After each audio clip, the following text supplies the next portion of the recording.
ఈ సందర్భంగా పట్టణంలోని చంద్రశేఖర్ థియేటర్ కాంప్లెక్స్ పొద్దునుంచి బస్టాండ్ వరకు నిమ్మల కృష్ణ ఆధ్వర్యంలో మండల తెలుగుదేశం పార్టీ నాయకులు ర్యాలీ నిర్వహించారు. అనంతరం బస్టాండ్ వద్ద గల ఎన్టీఆర్ విగ్రహానికి పూలమాలలు వేసి నివాళులు అర్పించి ఆయన ఘన చరిత్ర గురించి కొనియాడారు. ఈ కార్యక్రమంలో మండల తెలుగుదేశం పార్టీ నాయకులు నిమ్మల శ్రీధర్, టౌన్ కన్వీనర్ కక్కల రఘునాథ్ రెడ్డి, మాజీ మండల కన్వీనర్ పూలేరు సుబ్రహ్మణ్యం, మాజీ ఎంపీటీసీ హంపయ్య, బాచన్నపల్లి బాలకృష్ణ చౌదరి తదితరులు పాల్గొన్నారు.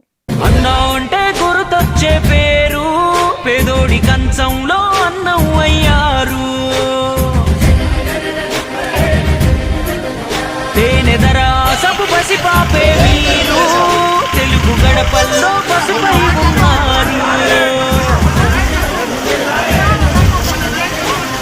జగమెరుగని తీరు యుగ పురుషుడు మీరు భరత జాతి నింపుకున్న సంపదకు ఇంకో పేరు ఎన్టీఆర్.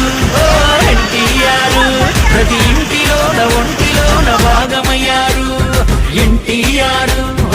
ఎన్టీఆర్ నీలాంటి గనుడు పుట్టరింక ఇంకో మారు.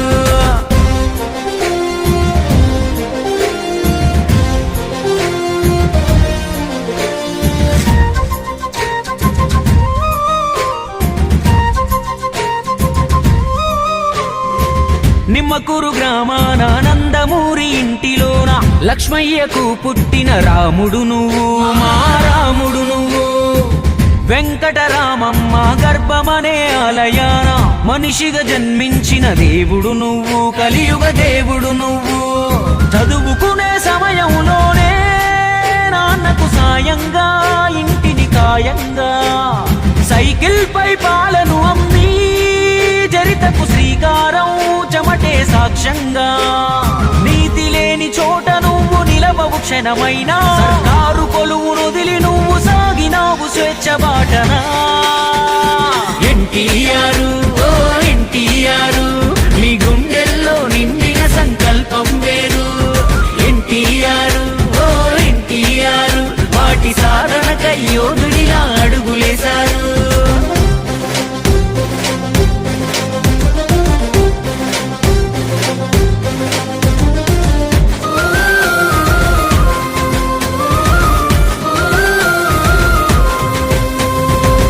మద్రాసు నగరాన నిద్రారాలు మాని శ్రమించి రంగుల తెరకింగయ్యారు.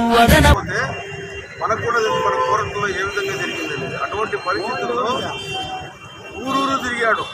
ఆ రోజు నందమూరి తారక రామారావు గారు, నాగేశ్వరరావు గారు, ఇటువంటి చాలామంది ఆ రోజు అన్ని ప్రముఖులందరూ కూడా విరాళాలు వసూలు చేసి వాళ్ళకి సహాయం చేసినటువంటి నాయకులు ప్రముఖుడు ముఖ్య ఎన్టీ రామారావు గారు. ఆ విధంగా ప్రజల గుండెల్లో అప్పటికే సినిమా రంగంలో ఉన్నా కూడా సేవా రంగంలో మొట్టమొదటి అడుగు వేసినటువంటి వ్యక్తి ఎన్టీ రామారావు. కాబట్టి ఇప్పటికీ మర్చిపోలేకపోతున్నారంటే ఆయన నిజంగా సినిమా రంగంలో రాముడు దేవుడు. సేవా రంగంలో అతను మించిన నాయకుడు లేడు. అంత కష్టకాలంలో ఆయన ఊరు తిరిగి అప్పటికే ఆయనకి ఎటువంటి వైభోగం అనుభవించేవాడంటే అటువంటి వైభోగం అనుభవించేవాడు. అటువంటి పరిస్థితుల్లో ఊరు తిరిగి ఇల్లు తిరిగి ప్రతి మనిషి దగ్గరికి పోయి విరాళాలు చేసి వరద బాధితులు ఆడుతున్నటువంటి తర్వాత రాజకీయ రంగంలోకి వచ్చిన తర్వాత పేదరికం కొంత మాసిపోయింది. నిరుపేదలు మూడు పూటల అన్నం తిరగడానికి కారణం మహాత్ముడికి. అందుకనే ఇన్ని సంవత్సరాల కాలమైన 28 సంవత్సరం అయిపోయినా కూడా ఆయన సినిమా రంగంలో అదేవిధంగా ఈరోజు రాజకీయ మర్చిపోలేని సంక్షేమాలు డెవలప్మెంట్ కూడా భారతదేశంలో ఏ రాష్ట్రంలో ఏ ముఖ్యమంత్రి వెంటనే సంక్షేమ కార్యక్రమాలు ఎన్టీ రామారావు ఎవరైనా ఈ రోజుల్లో సంఖ్యాపరంగా పెరిగిండొచ్చు, మరి అదే మరిగా అమౌంట్ పెరిగిండొచ్చు. అంతేగాని పథకాలు మాత్రం ఎన్టీ రామారావు గారు ఆయన గుండెల్లో పుట్టినటువంటి పథకాలే.